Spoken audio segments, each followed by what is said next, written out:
Welcome back to Language Lab, where we take our own conversations, pull them apart, and marvel at the strange and wonderful words we used. Ooh, yes, that's what we do. And this week, we're talking about housing in Toronto, a topic that is as complex as condo bylaws and as terrifying as rent prices. Especially Toronto. Yeah, true.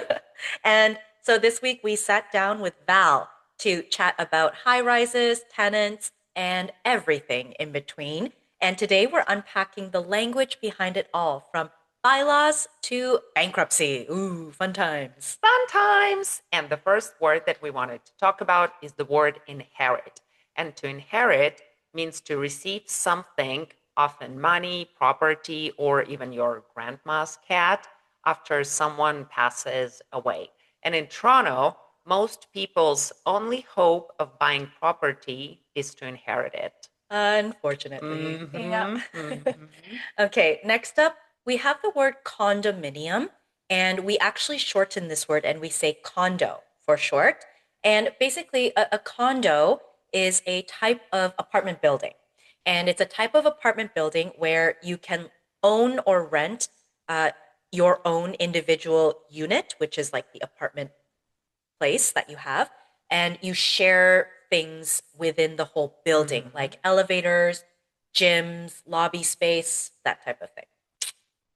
Housing landscape. Housing landscape is the overall picture of how people live, from high rises to detached houses to that one friend who still lives rent free with their parents.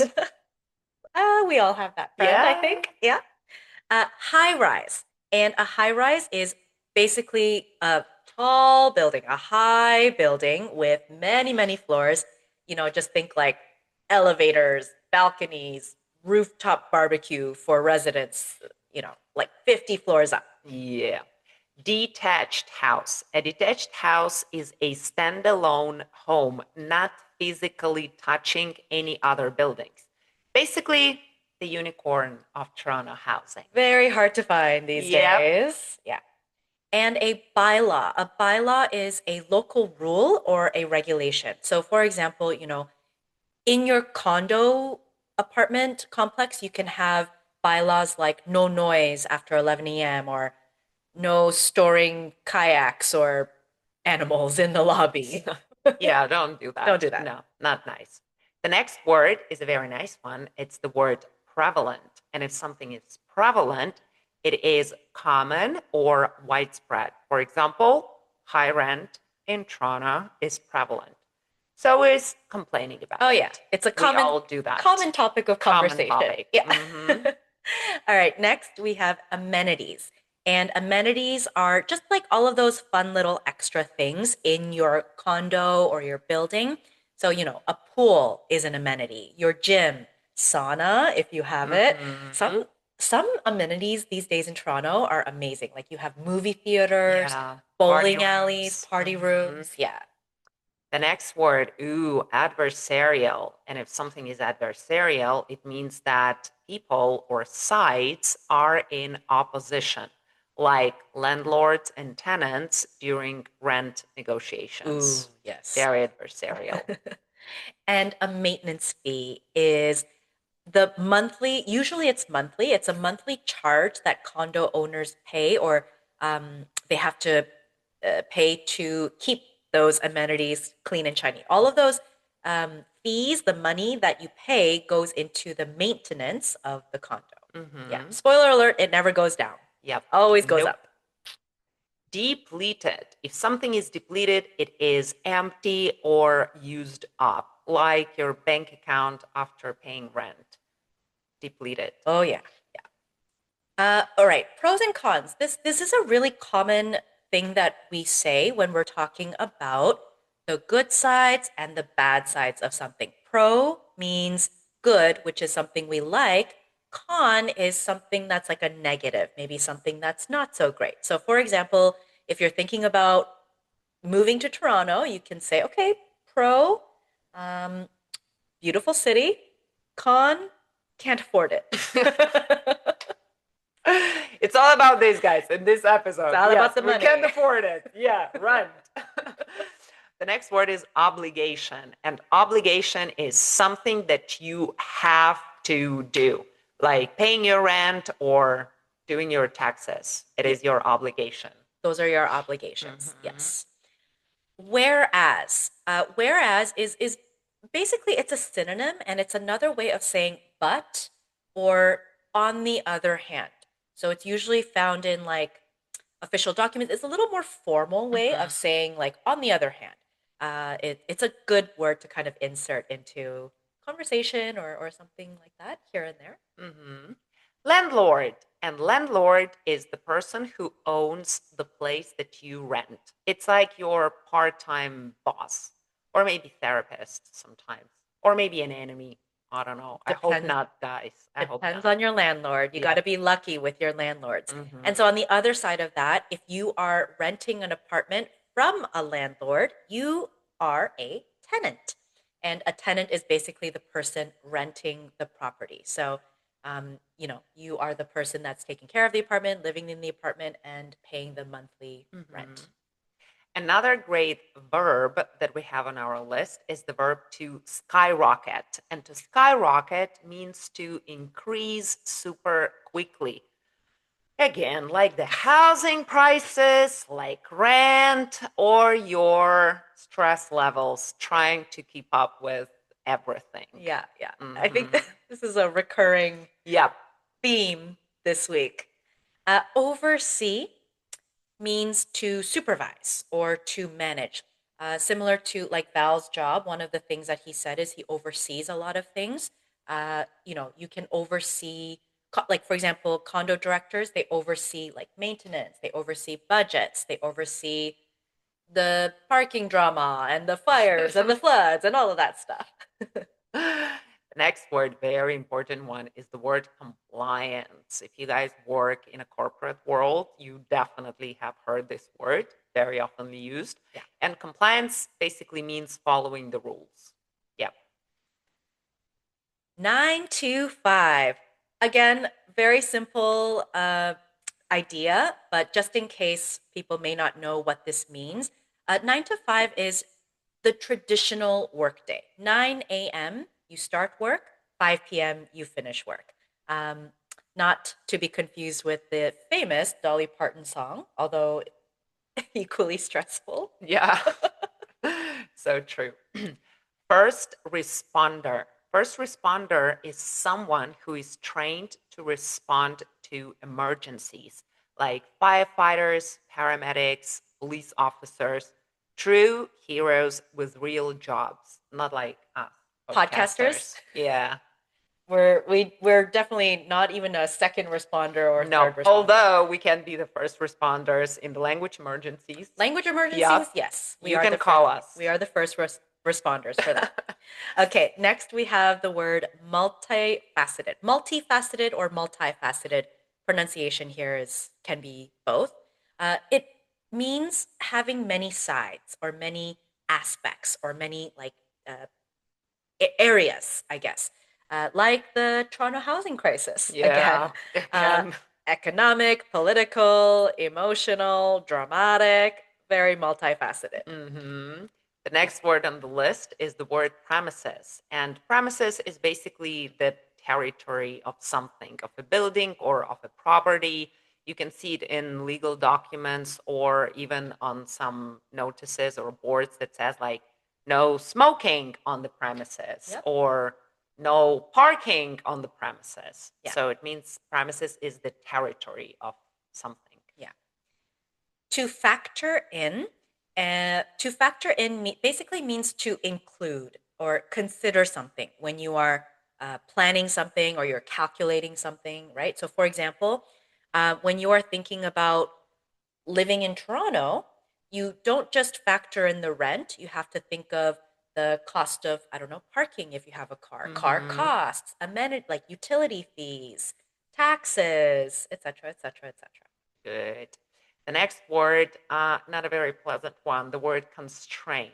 And constraint is a limitation or restriction. Like, for example, I guess for me and for a lot of people in Toronto, our biggest constraint is our salaries. Yes. Yeah. Nobody ever gets paid enough. Nope. Nope. Mm-mm. All right. Juggling. Juggling is okay, so you guys know that circus act, right? When the clowns, they have the balls and they throw them all in the air. That's juggling. And we also use it figuratively, where we say that we're juggling, meaning like we're managing a lot of things at once, like work, rent, personal life, all of this stuff. You're just trying to balance it all and juggle it in the air. Yeah. Perception. And perception is how people see or understand something, like the perception that Toronto is affordable. It's not. I guess that nowadays, maybe a lot of people who do not live in Canada, they do know or hear stuff that Toronto is not affordable. So, I think yeah. it's a pretty common knowledge sort Yeah. of thing these days. Next up, stipulate. To stipulate is to state something clearly or to say something clearly that is in a rule or an agreement. So, for example, this bylaw stipulates that pets are allowed in the apartment buildings. Good. Proportionate. And proportionate comes from the word proportion, of course, where everything is fair or balanced. Like your maintenance fee should be proportionate to your unit size. Should be. But not always Not the always the case. case. Yeah. All right, to pitch in is to help out or to contribute. So, like when we all are planning a party, for example, Yeah. everybody should pitch in, right? You can pitch in a dish, like some sort of a dish or a drink, like an appetizer, a dessert. If you can't pitch in these types of things, you can pitch in some money Yeah. to help, that type of thing. Good word. The opposite is cheap out, Ooh, kinda. Yeah. So if you want to cheap out, it means that you try to avoid spending money when you really should. Like, don't cheap out on plumbing, let's say, if you're a homeowner. yes, yeah. There are a few things that you definitely shouldn't cheap out on, for Yes. sure. Yeah. Layman. The word layman is your basic, ordinary, average person. So if you're not like an expert or like a lawyer or doctor or whatever, you're people would say like the average layman. That's okay. Yeah, Yeah. totally. Decipher. To decipher means to figure out or understand something very confusing, like condo bylaws, for example. And Val used this word to describe. What did he describe? Something The about current the situation, current situation in Toronto. the current housing Yeah, situation in and Toronto. this word is Armageddon. I don't know if you guys know that famous movie Oh from my back God. in. Oh, I don't want to close my eyes. best movie ever. Yeah. That was an actual Armageddon where like the world was getting destroyed by An asteroid. an asteroid. But that's basically what an Armageddon means, and we use this to describe something that's like chaotic or the end of the world or something that's going to destroy everything. That's basically what Armageddon means here. Roughly, beautiful word to use in everyday speech, and roughly means approximately. Yeah. So, for example, the condo costs roughly your entire salary. Yeah. Yeah. It's a nice word to use instead of like around or Around. about. It's another good word to use. Another good word is, or another good expression, I guess, is wiggle room. Wiggle is a verb, and it basically means kind of like just to move around a little bit. And when we say, having some wiggle room, or can we have some wiggle room, it's a little bit of flexibility, a little bit of space to adjust, to move around. We can use this physically. So, for example, um, I need some wiggle room in my car or something. I need a spacious car because I would like to have some wiggle room. You can also use this figuratively, like if you're trying to like negotiate your rent, you can say, "Oh, is there any wiggle room in that price?" Like that. Great expression. Whew, the next word is bankruptcy. And I remembered the episode of The Office where Michael Scott was like, I declare bankruptcy. So, bankruptcy means that you are officially broke. And if you're broke, it means that you have no money at all. You Hopefully, metaphorically, not literal. You can't do it like Michael Scott. Oh, yeah. You definitely. can't just say, I declare bankruptcy and be officially bankrupt. That's not how you do it. No. If you guys want, go back to that episode in The Office. I guess that someone from The Office explained it to Michael. I guess it was Oscar. Yeah. It's not how it's done. Yeah. Anyway, we hope that you also won't need it, okay? Nobody wants to go bankrupt. Nope. Yeah. Lastly, we have the word realtor. A realtor is a real estate agent, a person who takes care of like helping you buy and sell and rent houses. The person who will show you around like to different places, give you your options. They help you with all of the documentation, signing all of that stuff, all of that legal stuff. They help out with all of that. Yeah. That's their job. Awesome. And that's our language lab tour of Toronto's housing jungle. And whether you are a tenant, a future realtor, or just someone trying to decipher your lease agreement, we salute you. Bye. Bye.